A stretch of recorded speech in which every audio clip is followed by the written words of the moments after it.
अल्लाह के लिए मुझे माफ कर दो और ये छल्ला ले लो। हाय हाय दिल से जो बात निकलती है असर रखती है, पर नहीं ताकत परवाज़ मगर रखती है। बूढ़े के आंखों से आंसू जारी है, दिल के अंदर कुड़न है, बूढ़े की जबान हाथ जोड़ रही है। अल्लाह उधर डकैत के सरदार के दिल को नर्म करता जा रहा है। उसने कहा कि मुफ्ती साहब मैं आपको क्या माफ करूं, मुफ्ती साहब आप मुझे माफ कर दें, मुफ्ती साहब आप मुझे माफ कर दें, मुझे शर्मिंदा न करें कि कल क़यामत का दिन होगा, हुजूर अलैहिस्सलातु वस्सलाम होंगे, कहीं हुजूर के सामने मुझे ये ना कहना पड़ जाए मैं ये डकैत लोग मैं डकैत था, ये बंदा आप ये ना कह दें कि जो है इस डकैत ने मेरी बच्चियों को जो है बेआबरू करने की कोशिश की थी और मैंने उसका अपनी बच्चियों का सारा जेवरात दे दिया था, इसलिए मैं नहीं चाहता हूँ, मैं अपनी बच्चियों की इज्जत को बचा चुका हूँ और ये सामान भी आपको वापस कर चुका हूँ। लेकिन डकैत के सरदार बोलता है कि ना ना ना अब ये सामान लेकर जाओ, जाकर अपनी बच्ची को पहनाओ। हजरत कहते हैं ना ये नहीं मुमकिन हो सकता है, मैं किस मुंह से उनके पास जाऊंगा। डकैत का सरदार बोलता है तुम किस मुंह से उसके पास जाने की फिक्र करते हो, हाय मुझे बताओ मैं कल फातिमा के बाप के सामने किस मुंह से जाऊंगा, मैं फातिमा के बाप के सामने क्या मुंह दिखाऊंगा कि मैंने लूटा भी था तो किसको मुसलमान मुफ्ती साहब अल्लाह वाले को लूटा था, किस मुंह से मुंह दिखाऊंगा। तब हजरत ने कहा बहुत शौक था तुम्हें डकैती करने का, फिर क्या हो गया, अब डर क्यों रहे हो, लेते जाओ डर क्यों रहे हो, लेते जाओ इसे, डर क्यों रहे हो। उसने कहा मैं डर नहीं रहा हूं, मैं देख रहा हूं जिसके गुलाम के ईमान का ये पावर है, जब उसका आका मेरे सामने कल होगा उसके ईमान का क्या पावर होगा, उसके ईमान के पावर का क्या आलम होगा। मैं इस पावर को देख रहा हूँ, मैं आपके साथ पर तौबा कर रहा हूँ, आप मुझे कलमा पढ़ाकर दोबारा मुसलमान बना दीजिए और मेरे लिए अल्लाह से दुआ कीजिए। अल्लाह अकबर। हज़रत मुफ्ती लुत्फुल्लाह साहब ने दुआ फरमाया तो पूरी डकैत की जमात जो है मुसलमान हो गई, सिर्फ बच्चियों की तालीम और तरबियत के बिना।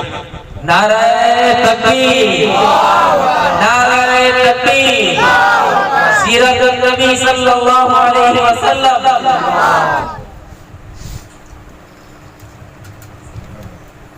सिर्फ तालीम और तरबियत के बिना पर पूरी डकैत की जमात गायब होगी, तौबा कर ली। तो मेरे भाइयों आप सब यकीनन जन्नती हैं, यकीनन किसी के घर में 3 बेटियां होंगी, किसी के घर में 2 बेटियां होंगी, किसी के घर में 1 बेटी होगी, किसी के घर में 3 से ज्यादा 4 भी होंगी, 5 भी हो सकती हैं। अल्लाह मुबारक करे, मुबारक करे, अल्लाह मुबारक करे। इन चीजों से परेशान नहीं होना है, रोजियां बच्चियां लेकर आती हैं, याद रखो आपके हाथ में रोजी नहीं है। अगर ये बात होती तो जिसके घर में बच्चियां नहीं है उसके घर में भूख हड़ताल नहीं होता। हजारों घर दुनिया के अंदर ऐसे हैं जिनके घर में बेटी खाने वाली नहीं, बेटा खाने वाला नहीं, लेकिन चूल्हा नहीं जल पाता। क्यों? चूल्हा जलाने वाली जात किसकी है? अल्लाह की। रोजी देने वाली जात किसकी है? अल्लाह की। बच्ची खाती है, कौन खिलाता है? अल्लाह। तुम तो बहाना कोई इंसान किसी इंसान को क्या देता है, आदमी एक बहाना है खुदा देता है, आदमी एक बहाना है खुदा देता है। अरे आदमी जो तो बहाना है, माँ तो बहाना है, बाप तो जरिया है, तू क्या खिलाएगा मेरे भाई। और फिर यही बच्ची जब बेटी के दर्जे से आगे बढ़ती है तो क्या होती है, आपने कहा था 3 दर्जा है, एक गया, तीसरा क्या था आपको जब भूल गए, आप सुना है तो खत्म करनी है।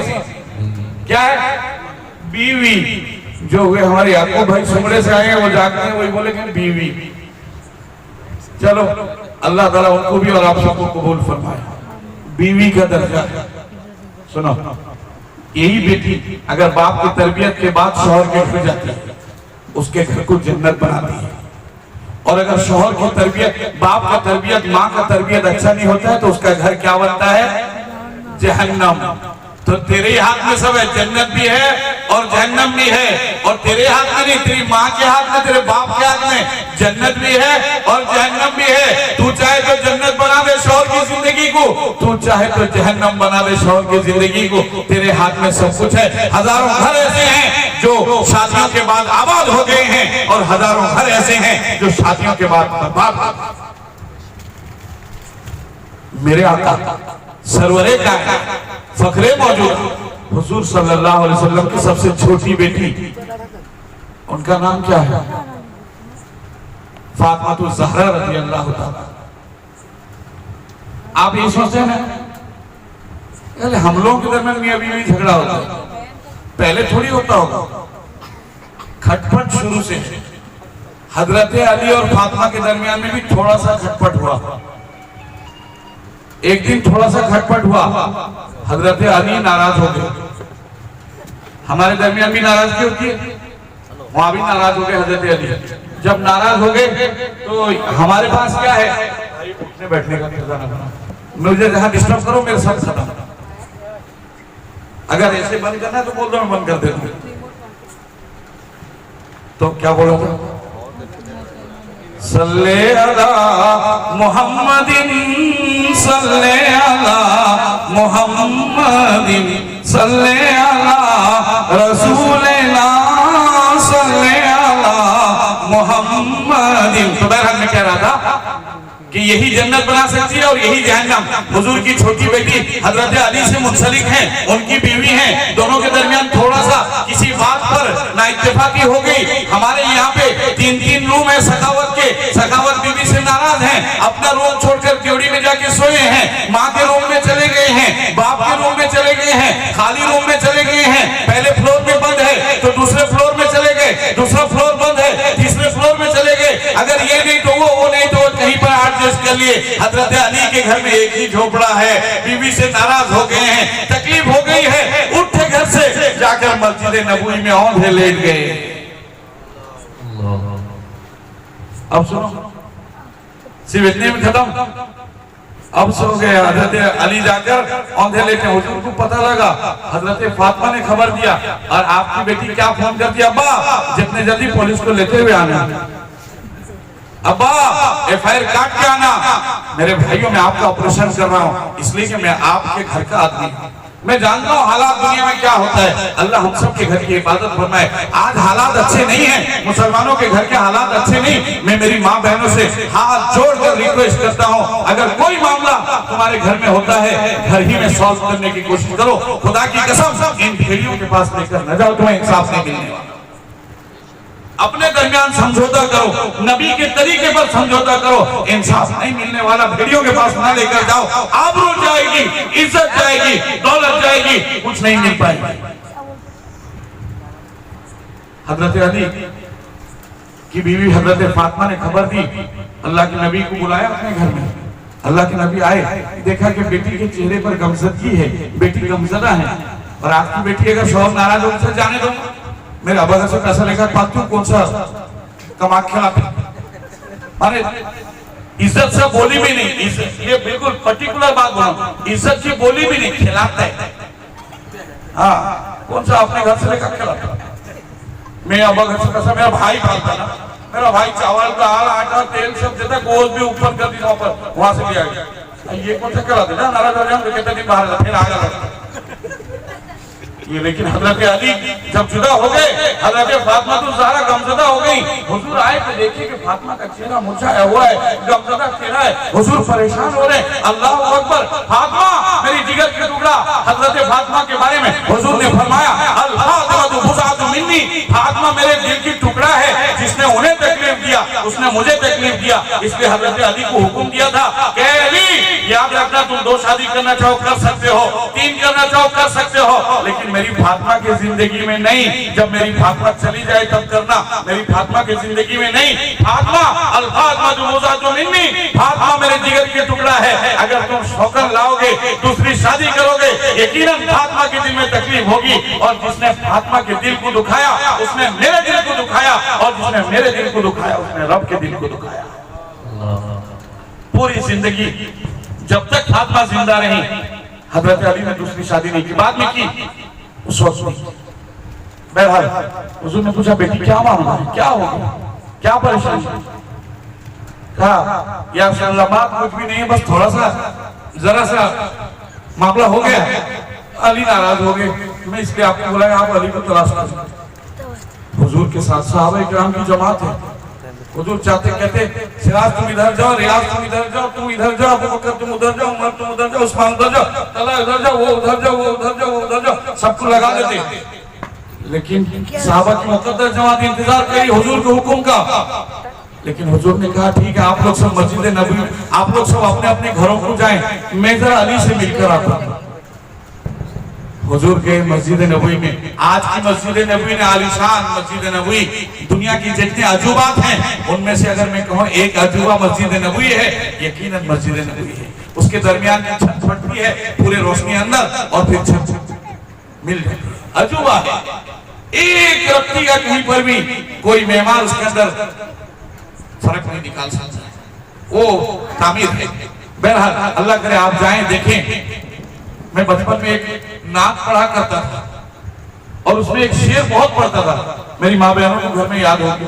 और शायद एक साल जलसे में 12वां सालाना जलसा था हमारे मदरसे का, उसमें मैं यही नात पढ़ा। उसमें एक शेर था, शायद उसी एक शेर की बिना पर मेरे रब ने मुझे उस मस्जिद में हाजिरी की मौका दिया। सुना दो शेर। गुफ्तागो उनकी है काल अल्लाह से मिलती हुई, खुश कलामी है कलामुल्लाह से मिलती हुई। ऐ नसीब में सुबह क्यों करती है टूट खेलियां, आ रही है क्या रसूलुल्लाह से मिलती हुई। और ये शेर, आरज़ू है कि पढ़ो जाके मदीने में नमाज, ये दुआ थी।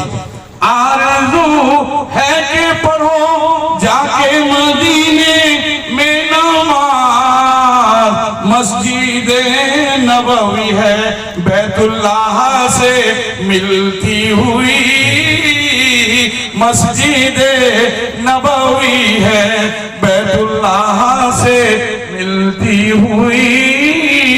आवाज ठीक नहीं है वरना मैं पूरी नाम सुनाता। बहरहाल किसी मौके पर तो ये शेर पढ़ता था। जिस दिन मेरी हाजिरी मस्जिद नबवी हुई, सच बात कहता हूँ, सबसे पहले हाजिरी मस्जिद नबवी के मीनार पर जब बस के अंदर से मेरी नजर मस्जिद नबवी के मीनार से टकराई थी, रात का वक्त था, शायद ईशा का वक्त था। उस वक्त मस्जिद नबवी के मीनार से अल्लाहु अकबर की सदा बुलंद हो रही थी और हमारी बस जो है उसी रास्ते से क्रॉस कर रही थी। तो मेरे जहन पर यही शेर था कि आ रही है क्या रसूलुल्लाह से मिलती हुई। ये आवाज जारी रसूलुल्लाह के मज़ार से मिलती हुई आ रही। मेरे भाइयों, तो मैं कह रहा था उस वक्त मस्जिद नबवी कच्ची थी, हजरत अली औंधे सोए हुए, कच्ची मस्जिद है, कीचड़ वाली मस्जिद है, मिट्टी में हजरत अली औंधे सोए हुए हैं। हुजूर सल्लल्लाहु अलैहि वसल्लम गए और जाकर इसका ठोक मारा दी, कुम याबा तो आप, कुम याबा तो आप, 3 दफा ठोक मार। अबा तो आप माने मिट्टी का बाप, माने प्यार से बोले तो मिट्टी के बाप। कहते हैं बंदर का बच्चा उठ। हुजूर बोले अबा तो आप, मिट्टी में सोया ना, मिट्टी का बाप, कुम माने मौलवियों को पूछो बताएं, कुम माने खड़ा हो। हजरत अली मोड़ी होती खड़े हो, चलो चले। ये नहीं कि वो कहेगी मेरी बेटी मेरे साथ ऐसा करती है, मेरे साथ ऐसा करती है, ऐसा करती है, ऐसा करती है, छोड़ दो, कुछ नहीं कहा, सीधा हुजूर जी चले, चलो गए। और जब हुजूर फातिमा के घर में लेके एंटर हुए, हमारी बेटी होती तो धड़ से बोलती आया फिर मोड़ी होगा।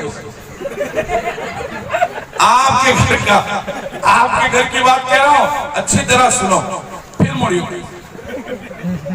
देखा मेरे बाप का पावर, ये हुआ करती।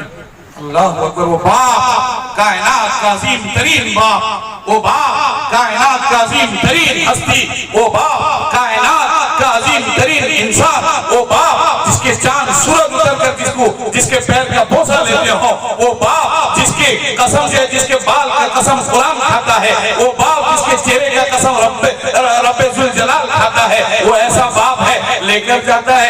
ये नहीं कि फातिमा बता तेरे साथ क्या जुल्म हुआ, अली बता मेरी बेटी ने क्या गाली दिया, कुछ नहीं, सीधा जाते हैं, सो जाते हैं। अंदाजा लगाओ, बाप वाले बैठे हो, बेटी वाले बैठे हो, अपने घर को हुजूर के तरीके पर चलाओगे, कभी नहीं झगड़ा होने का। बेटी का घर आबाद होगा, बेटी का घर कभी बर्बाद ना करो। गए सीधा सो, इस तरह चित सोए, दाहिने तरफ फातिमा को सुलाया, बाएं तरफ अली को सुलाया और अपना हाथ इस तरह छाती पर रखा। बायां हाथ छाती पर, किसका? हुजूर का बायां हाथ छाती पर, और फातिमा का हाथ लिया अपने हाथ पर रखा, और अली का दाहिना हाथ लिया अपने हाथ पर रखा, और सबके ऊपर अपना दाहिना हाथ रखा। कहा अली कहो फातिमा, अली कहो मैंने तुम्हें माफ कर दिया फातिमा। अली ने कहा या रसूलल्लाह मैं फातिमा को आपकी गवाही में माफ कर देता हूँ। फातिमा कहो अली मेरे से जो गुस्ताखी हो गई तुम भी माफ, मैं भी माफ करती हूँ। हुजूर ने फातिमा से भी माफ करवा दिया और अली से भी माफ करवा दिया, दोनों को मिला दिया तो उनका घर जन्नत का टुकड़ा बन गया। उनका घर जन्नत का टुकड़ा बन गया। और हम तो सीधा मामू घर को चलो, कहीं आप फैसला, इसका इंसाफ हो सके। ये आपके मेरे घर की बात है, ये जरूरी है, इसलिए आज हमारे घरों में लड़ाइयां हैं, इसलिए आज हमारे घरों में टेंशन है, इसलिए आज हमारे घरों में तलाक की नौबत आती है। अगर हम तालीम और तरबियत बच्चियों का सही करेंगे, पहले बेटी होती है, वही बेटी फिर बीवी बनती है किसी की, और वही बेटी फिर कल को माँ बनती है किसी की। और अल्लाह के नबी ने कितना बेहतरीन नुस्खा बीवी को दिया, शोहर को बताया कि बीवी की तरफ, बीवी को बताया कि तू अपने शोहर को मोहब्बत भरी नजर से देखना, मोहब्बत भरी नजर से देखना। जब तक तेरी नजर उसके चेहरे पर रहेगी, रहमत के फरिश्ते तेरे ऊपर अपनी रहमत बरसा रहे होंगे। ये था। और शोहर को कहा कि तुम इधर उधर नहीं भटके बगैर, बीवी को थपकी देके सोलाए बगैर मोबाइल खींचोगे नहीं। बीवी बेचारी चादर ओढ़ के सोइए, अब ये बेचारा व्हाट्सएप, आज का माहौल है। अल्लाह के नबी ने कहा कि तू भी इधर उधर भटके बगैर अपनी बीवी की तरफ मोहब्बत से देखना। जब तक तू देखता रहेगा, यकीनन अल्लाह तबारक व तआला के फरिश्ते तुझ पर रहमत की बारिश कर रहे होंगे। और फिर शौहर से कहा कि जब तू एक लोकमा अपने हाथ से अपनी बीवी के मुंह में डाल देगा, तो ये तेरे लिए जो है दुनिया और आखिरत के सौदे से भी ज्यादा फायदेमंद होता है। लेकिन क्या होता नहीं। और हम लोग सब सामान ला के देते हैं बीवी को। क्या बीवी फरमाइश करती है कि मुझे इस मसला जो है ना, क्या वो साड़ी का नाम जो शादियों में देते हैं, बनारसी साड़ी ला के बेचारा खुश देना चाहिए। खुदा की कसम बीवी अगर कहे उसे देना चाहिए, बनारसी साड़ी जरूर देना चाहिए, हाथ में कंगन जरूर देना चाहिए अगर अल्लाह आपको तौफीक दिया है, कान में झुमका जरूर देना चाहिए, हाथ में अंगूष्ठरी जरूर देना चाहिए, पैर का पाजेब जरूर देना चाहिए, और उसके बनाव श्रृंगार का सारा सामान देना चाहिए। और बीवी तू लेने से पहले ये भी सोच के लेके अपने मर्द को खुश करेगी। ये बेचारी लेती है, ओ मेरे भाई के शादी है ना, मैं जाऊंगी, तुम कहा ये तो लाए नहीं, उठो लाए नहीं, अब ये लेकर के दिए, बेचारा सब कुछ ला के दिया, ये बन ठग के गई है भाई के शादी घर में, वहां दूसरा मर्द देख के कहते हैं लड़की को ना बहुत अच्छी लगती है। ये गुनाह है, ये गुनाह है, ये गुनाह है। मेरे भाइयों इन गुनाहों से बचो। ये जो बनाव श्रृंगार करना जायज है अपने शौहर के लिए। अगर तुम जितना सजोगी धजोगी, तुम्हारा शौहर तुम्हें देखकर जितना खुश होगा, अल्लाह के रहमत के फरिश्ते उतना खुश होंगे, अल्लाह की रहमत का नुज़ूल होगा। और जितना तुम्हारे शौहर को तकलीफ होगी, अगर तुम अपने शौहर को एक रात के सुबह तक अल्लाह के फरिश्ते लानत भेजते रहते, सुबह तक लानत भेजते रहते। इसके लिए एक वाकया याद आया। एक मौलाना थे, वो बहुत काले, बहुत ज्यादा बिलाल हबशी की तरह थे, बिल्कुल काले थे। और उनकी बीवी जो है बिल्कुल चांद की तरह थी, उनकी बीवी बिल्कुल चांद की तरह थी। ये वाकया ने बहुत हदीस सुना। उनकी बीवी चांद की तरह थी और मौलाना बिल्कुल कोयले थे। एक दिन मौलाना बीवी की तरफ देखे, मुस्कुराए, बोले क्या मुस्कुराती? बीवी बोली क्या मुस्कुराते हो? न बस एक हदीस याद आ गई तुझे देख के। न क्या? न तुम भी जन्नती मैं भी जन्नती। पूछो, तुम भी जन्नती मैं भी जन्नती, और मैं गोरी चांद, तुम जन्नती मैं भी जन्नती। ना तुम जन्नती मैं जन्नती। क्या? अल्लाह के नबी सल्लल्लाहु अलैहि वसल्लम ने फरमाया अस्साबिर व शाकिरु किलाहुमा फिल जन्नह। सब्र करने वाला मर्द, सब्र करने वाली औरत जन्नती है, शुक्र करने वाला मर्द, शुक्र करने वाली औरत जन्नती है, यानी दोनों के दोनों जन्नती हैं। अल्लाहू अकबर कबीरा। सुन लो, तुम काले हो, तुम काले को मैं गोरी हूं, लेकिन तुम्हें देखकर खुदा का सब्र करती हूँ कि अल्लाह इसका अजर जन्नत में देगा, लिहाजा सब्र करने वाला जन्नती है, लिहाजा तुम सब्र कर रहे हो, इसके लिए तुम जन्नती हो। और ये जो बेचारी चांद थी और ये काले को मिली थी, अब ये बार बार देख के खुदा तेरा शुक्र है कि मेरे जैसे को, खुदा तेरा शुक्र है कि मेरे जैसे को चांद मिली है, तो मैं शुक्र कर रहा हूँ, लिहाजा तुम सब्र करो, तुम भी जन्नती और मैं शुक्र कर रहा हूँ, मैं भी जन्नती। अल्लाह के नबी ने फरमाया अस्शाकिरु व अस्साबिरु व शाकिरु किलाहुमा पर सुनता होगा, कहता ये शाकिर और साबिर दोनों जन्नती हैं। यकीनन अल्लाह करे इन दोनों को जन्नती बना दे, लेकिन इस पर अमल करने वाले जो है वो जन्नती होंगे। तो मेरे भाइयों, बुजुर्गों, दोस्तों, ये हमारे तालीम और तरबियत की बात है कि हम जो है तालीम और तरबियत का ख्याल करें, बच्चियों के तालीम का ख्याल करें, उनकी तरबियत का। जब बड़ी होकर शादी होकर जाना है चलेगा, परेशान मुझे मत करो। ये बच्ची जब बड़ी होकर माँ बन जाती है तो फिर इसका मकाम बहुत ऊंचा होता है। गालिबन मौलाना जावेद जो बयान कर रहे थे कि वक़ुल रब्बिरहमहुमा कमा रब्बयानी सगीरा, कि आप दुआ करें अपने माँ बाप के लिए कि अल्लाह इन पर ऐसे ही रहम फरमा जैसे इन्होंने बचपने में हम पर रहम किया था, इनको ऐसे ही इनके साथ एहसान का मामला कर जैसे इन्होंने मेरे साथ बचपने में एहसान का मामला किया। तो मेरे भाइयों, बुजुर्गों, दोस्तों, ये माँ का दर्जा आता है। और वहीं पर जो है हजरत मूसा अलैहिस्सलाम के जमाने में हजरत मूसा आसमान पर जाते थे, कोहिनूर पर जाते थे अल्लाह से गुफ्तगू करने। एक दिन पूछते पूछते पूछ दिए कि अल्लाह मैं तो जन्नती हूँ। हाँ बेशक तुम जन्नती हो, ना मेरे साथ जन्नत में कौन जाएगा? अल्लाह मैं भी जन्नती हूँ, मेरे साथ जन्नत में कौन जाएगा? पढ़ो एक बार कलमा पढ़ो, ला इलाहा इल्लल्लाह मुहम्मदुर रसूलुल्लाह, ला इलाहा इल्लल्लाह मुहम्मदुर रसूलुल्लाह। मुर्दों का कफन क्या कहता है, जिंदों का तन क्या कहता है, धनराज का धन क्या कहता है, और मेरा ये मन क्या कहता है। सब एक सदाएं देते हैं, सब एक ही कलमा कहते हैं, ला इलाहा इल्लल्लाह मुहम्मदुर रसूलुल्लाह, ला इलाहा इल्लल्लाह मुहम्मदुर रसूलुल्लाह। तो मेरे भाइयों, बुजुर्गों, दोस्तों, हजरत मूसा ने अल्लाह से पूछा कि अल्लाह जन्नत में मैं अकेला होऊंगा या मेरे साथ में कोई होगा, मेरा पड़ोसी कौन होगा? अल्लाह ने फरमाया तेरा पड़ोसी एक लकड़हारा होगा। लकड़हारा कौन? लकड़ी काटने वाला, पहाड़ के ऊपर जाकर लकड़ी काट काट कर लाने वाला, वो लकड़हारा मूसा अलैहिस्सलाम जैसे नबी का पड़ोसी होगा। पिकअप अल्लाह कहाँ रहते हैं?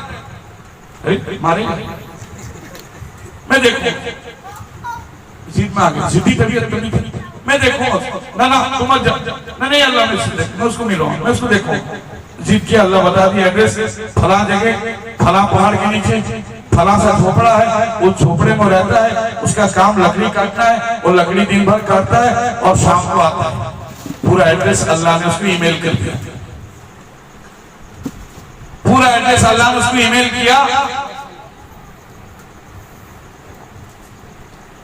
और ये एड्रेस लेके फौरन जल्दी जल्दी उतरे उतर के तलाश में चले खोजते खोजते खोजते खोजते देखिए वो झोपड़ा मिल गया बैठे घर तो बंद था जग के बैठे रहे उतनी में देखे शाम हुआ एक आदमी गट्ठर लेकर लकड़ी का टंगिया उसमें लटकाए हुए आया ये हुई पिकअप में तो ठीक है ये हुई इन्होंने कहा अस्सलाम वालेकुम मुझे पहचानते हो अंत आरिफ क्या तुम मुझे पहचानते हो ना मैं नहीं जानता ना मैं मूसा करीमुल्लाह ना अंता मूसा करीमुल्लाह ना आई बैठी मूसा करीमुल्लाह नबी हैं बहरहाल ये लकड़हारा लेकर अंदर गए और फौरन जाकर भैंसा थी या गाय थी या जो भी थी बहरहाल इतना तो रिवायत में है नहीं दूध ताजा निकाला और मूसा अलैहिस्सलाम के सामने पेश किया मूसा अलैहिस्सलाम बोले रख तेरे दूध को क्या बोले रख तेरे दूध की मैं दूध पीने थोड़ी आया मैं दूध पीने नहीं आया मैं फिर क्या करने मारने आया मैं मारने नहीं आया मैं तुझे देखने आया क्या देखते गुट्टा सुधा इंसान बैठा तेरे अमाल देखने आया कुछ अमाल नहीं दिन सुबह से उठता हूँ जाता हूँ और शाम को वापस आता हूँ ये लकड़ी चीरता हूँ काटता ना ना कुछ है कथा दिशा तो मोनक पाओ है कुछ इसके अंदर फिर क्या देगा तो ठीक है मैं आपके साथ वक्त गुजारूंगा ठीक है बहरहाल खाने का वक्त हुआ रात का वक्त हुआ हजरत मूसा अलैहिस्सलाम के सामने उन्होंने दूध या रोटी या जो भी था उस वक्त उनके पास हाजिर उसको उन्होंने पेश किया हजरत मूसा अलैहिस्सलाम ने दूध खाने गए थे इनको भूख थी ये तो देखने कुछ चाहते थे जानना कुछ चाहते थे कि ये कौन सा अमल है कि मूसा के साथ रहेगा जन्नत में बहरहाल कहा कि नहीं आप देखिए थक के आए हैं आप खाना खा लीजिए मैंने कहा खाना वाना नहीं खाऊंगा मैं तुम्हारे साथ रहूंगा ठीक है रहिए अब रहे तो देखा कि उस बंदे ने जाकर ताजा दूध निकाला और ताजा दूध निकालने के बाद एक कमरे के कोने में गया और जाकर देखता है एक बुढ़िया बिल्कुल लूज फूस हो गई है उसकी आंखें भी खुल नहीं रही है उसका मुंह भी खुल नहीं रहा है उसकी आवाज निकल नहीं रही है यानी एक तरीके से गूंगी हो गई है बहरी हो गई है अंधी हो गई है एक कोने में पड़ी हुई है उसके गालिबन पेशाब भी हो गए थे इस्तिंजा भी हो गए थे हजरत मूसा के उस लकड़हारे साथी ने जाकर पहले उसको लिहाज से बाहर निकाला जरा सा बाहर निकाल कर आसरा दिया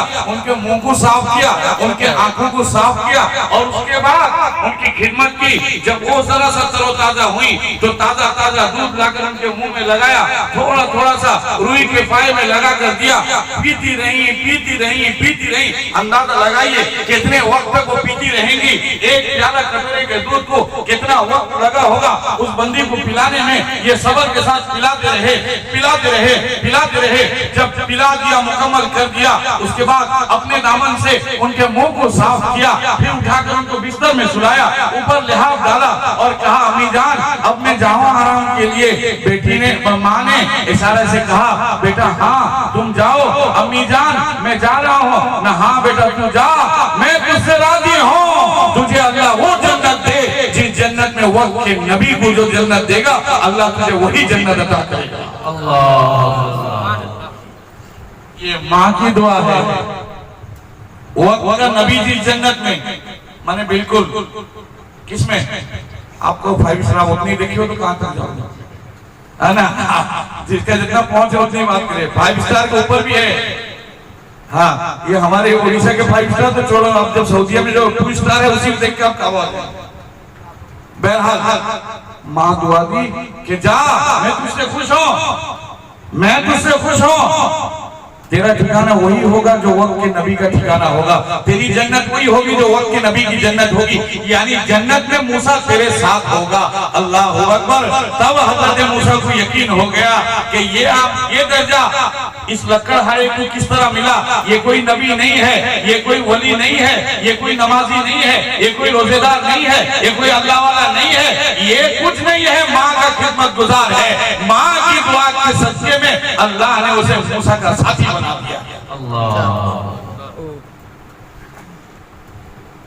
और हमारा वहाँ माँ की खिदमत करते करते वो उगता ही नहीं, आगे तो एक प्यारे दूध को कई घंटों में पिलाया उगता ही नहीं। और यहाँ पर हमारा हाल, तुम पियो मतलब मैं जाता सो, तुम क्या करते हो मैं जाता सो, ये हमारा हाल। और फिर जो पहले जरा रहता है शादियों के बाद का जो अलामत, दुनिया तो ऐसे हमें बदनाम करती है कि शादी के बाद बेटे बदल जाते हैं, शादी के बाद बेटे नहीं बदलते हैं। मैं माँ बहन तुम्हें कसूरवार करता हूँ, इन बेटों को बदलाने में तुम्हारा किरदार है। अगर तुमने बच्चों को तालीम दिया होता, अगर माँ का हक बताया होता, बेटा ये माँ का हक है, ये बीवी का हक है, न बीवी का हक छीन कर माँ को दे, न माँ का हक छीन कर बीवी को दे, ये बहन का हक है, ये बीवी का हक है, बहन को बहन का दर्जा दे, बीवी को बीवी का दर्जा दे, और इंसाफ का दामन पकड़ा रहो। कभी भी तेरे घर में नाइंसाफी नहीं होगा, कभी भी तेरे साथ कोई परेशानी नहीं आएगी, तेरे घर में किसी तरह का कोई प्रॉब्लम पैदा नहीं होगा। आज जो कुछ हो रहा है ये हमारी बदअमालियां हैं। मा असाबकुम मिन मुसीबतिन फबिमा कसबत अयदीकुम व याफू अन कसीर। अल्लाह बड़े माफ करने वाले हैं। आज जो हो रहा है ये सब हमारे अमाल का नतीजा है। आज हम बदनाम करें बच्चे बदल गए शादी के बाद, नहीं तो अगर माँ का दर्जा बताया होता शादी से पहले, शादी के बाद वो कभी माँ को छोड़कर बीवी के साथ नहीं रहता। अगर बीवी माँ का दर्जा बताती तो वो कभी बीवी के साथ रह के माँ को चीख नहीं मारता, माँ को भूखा नहीं रखता। मेरे भाइयों बुजुर्गों दोस्तों, ये कमी हमारी है। और ऐसे महफिल में अगर हम इसको खोल के ना बयान करें तो कहाँ बयान, हम किसको सुनाएं अपना दुखड़ा। आज हर बंदा परेशान है, सबके घर में परेशानियां हैं, सबकी मांग है, इल्जाम लगाती है बदल गया मेरा बच्चा, बदल गया। बच्चा बदला नहीं है, तू बदल दी, उसकी जिम्मेदार तू है, बच्चे के बदलने की जिम्मेदार तू है। इसलिए मेरी माँ बहनों, मेरे भाई बुजुर्गों, आप अपनी माँ का हक समझो और माँ अपने बच्चों को उनकी बीवियों का हक दें उनको जरूर, जो उनकी बीवियों का हक है, जो उनके साथ रहने का हक है, जितना शरीयत का हक है, जितना शरीयत इजाजत देता है वो दें। वरना तो फिर एक साहबी रसूल हैं हजरत अलकमा रज़ी अल्लाह ताला, उनका नाम है, अगर बेटे नाफरमानी करते हैं, माँ का हक नहीं देते हैं तो हाल ऐसे ही होगा। वो साहबी रसूल हैं, आखिरी वक्त है लेकिन रूह निकल नहीं रही, रूह नहीं निकल रही है। हुजूर को खबर दी गई, या रसूल अल्लाह आपके एक साहबी हजरत अलकमा हैं, उनकी रूह निकल नहीं रही है, आखिरी वक्त है, जान कनी का आलम है, काफी परेशानी में है, आप तशरीफ लाएं। हुजूर तशरीफ ले गए, देखा कि अलकमा की रूह अटक रही है, निकल नहीं रही है रूह, बहुत तकलीफ में है। हुजूर ने पूछा कहा इनके बाप या माँ कोई जिंदा है? बताया गया इनका बाप इंतकाल कर चुका है, इनकी माँ भी जिंदा है। ना माँ जिंदा है, बुलाओ। माँ को बुलाया गया, माँ से हुजूर सल्लल्लाहु अलैहि वसल्लम ने कहा कि अम्मी जान, आपका बेटा अलकमा आखिरी वक्त में आखिरी सांस ले रहा है, लेकिन बड़ी तकलीफ में है। ए अम्मी जान, मैं मोहम्मद रसूलुल्लाह आपसे दरखास्त करता हूँ कि आप इनको माफ कर दें। आप इनको अगर कोई बात हो गई हो, आपके दिल में कोई तकलीफ हो गई हो तो माफ कर दें। इतना सुनना था कि हजरत अलकमा की माँ भौं भौं होकर रोने लगी, बिलक बिलक कर रोने लगी। कहा कोई बात नहीं, मेरे बेटे ने मेरा भरपूर खिदमत किया, मेरे बेटे ने मेरा भरपूर साथ दिया, मेरे बेटे ने मेरे साथ मोहब्बत का मामला किया, इसमें कोई कोताही नहीं की और आपके और अल्लाह के हक में भी कोई कमी नहीं की। लेकिन मैं क्या बताऊं, एक दुख अदना सा दुख जो मेरे दिल में उसने दिया है जिसे मैं भूल नहीं पाती हूँ। उन्होंने कहा क्या दुख है बताओ तो सही, क्या दुख है बताओ तो सही। मैं क्या बताऊं, जब तक ये शादी नहीं किया था तब तक का तो सब कुछ मेरे पास था, जिस दिन ये शादी होकर आया, शादी के दूसरे दिन संदूक की चाबी मेरे से लेकर बीवी के हवाले कर दिया था। इस दुख को मैं झेल नहीं पाती हूँ, इस दुख से मैं बेताब हो जाती हूँ, मैं परेशान होती हूँ। मुमकिन है इसी दुख की बिना पर याद तकलीफ झेल रहा है। अल्लाह अकबर कबीरा। हजरत अलकमा की रूह अटक गई है। हुजूर ने कहा अम्मी जान, मैं आपसे रिक्वेस्ट करता हूँ, आपका बेटा है, आप माफ कर दें अम्मी जान, आप माफ कर दें। उसने कहा ना या रसूल अल्लाह, मैं माफ नहीं करूंगी, इसलिए कि इसने मुझे बेइंतहा तकलीफ दी है, मैं कभी माफ नहीं करूंगी। अल्लाह अकबर। हुजूर ने जब देखा कि माँ जिद में है, माफ करने के लिए तैयार नहीं है, मायूसी का आलम है, हुजूर ने सहाबा को हुक्म दिया, ऐ मेरे सहाबा लकड़ियां जमा करो, ऐ मेरे सहाबा लकड़ियां जमा करो। या रसूल अल्लाह क्यों लकड़ी क्यों जमा किया जाए? या रसूल अल्लाह क्या बात हो गई? लकड़ी की क्या जरूरत है? अल्लाह के नबी ने कहा जिसकी माँ नाराज है उसका बेटा मरेगा तो जहन्नम में जाएगा। जहन्नम की आग से पहले मैं दुनिया की आग में अलकमा को जला देना चाहता हूं। जहन्नम की आग में जलने से पहले मैं दुनिया की आग में से जला कर राख कर देना चाहता हूं। इतना सुनना था। माँ होती है, मैंने कहा था पहले माँ होती है, माँ होती है, माँ तड़प उठती है। या रसूलल्लाह, या रसूलल्लाह, मैंने इसे दूध पिलाया है, या रसूलल्लाह, मैंने इसे ठंडे और गर्म से बचाया है, या रसूलल्लाह, मैं भूखी रहकर इसे खाना खिलाई हो, या रसूलल्लाह, मैं एक जोड़ा पहनकर इसे 3 जोड़ा पहनाई हो, या रसूलल्लाह, मैंने इंतहा दर्जे का इससे मोहब्बत किया है। और क्या मेरे सामने मेरे बच्चे को जलाया जाएगा, मैं बर्दाश्त कर सकूंगी? या रसूलल्लाह, या रसूलल्लाह, दुनिया में मेरे सामने उसे जलाने से कहीं ज्यादा बेहतर है कि आप मैं उसे माफ कर दूं। या रसूलल्लाह, आप गवाह रहे, मैं अलकमा की उस गलती को माफ कर देती हूँ। इधर उनकी जबान से निकला कि मैं माफ कर देती हूँ, उधर अलकमा की जबान में कहा अशहदु अल्ला इलाहा इल्लल्लाह व अशहदु अन्ना मुहम्मदुर रसूलुल्लाह। निकल जाए दम तेरे कदमों के नीचे, यही दिल की हसरत, यही आरज़ू है। सल्ले अला मुहम्मदिन, सल्ले अला मुहम्मदिन, सल्ले अला रसूलिल्लाह, सल्ले अला मुहम्मदिन। तो मेरे भाइयों बुजुर्गों दोस्तों, ये तीनों दर्जे हैं। आज हम सब अपनी गिरेबान में झांकी, आपकी मेरी सबकी मां, जरूर कभी कोताहियां होती हैं। कोई नहीं कह सकता कि मैं पूरा मुकम्मल उनका हक अदा कर, नहीं, जरूर है कभी कोताहियां होती हैं, जरूर है नाफरमानियां होती हैं। और आज हम मुसीबतों में फंस जाते हैं, एहसास नहीं कर पाते। आज हम मुसीबतों में फंस जाते हैं, एहसास नहीं कर पाते कि ये मुसीबत किसके बिना पर है, ये तकलीफ कहां से आई है। हमें सोचना चाहिए कि हमने जाने अनजाने कहां पर किसको तकलीफ दी है। इसलिए मेरे भाइयों, अपनी मां से हमेशा अच्छा बर्ताव करें, उन्हें खुश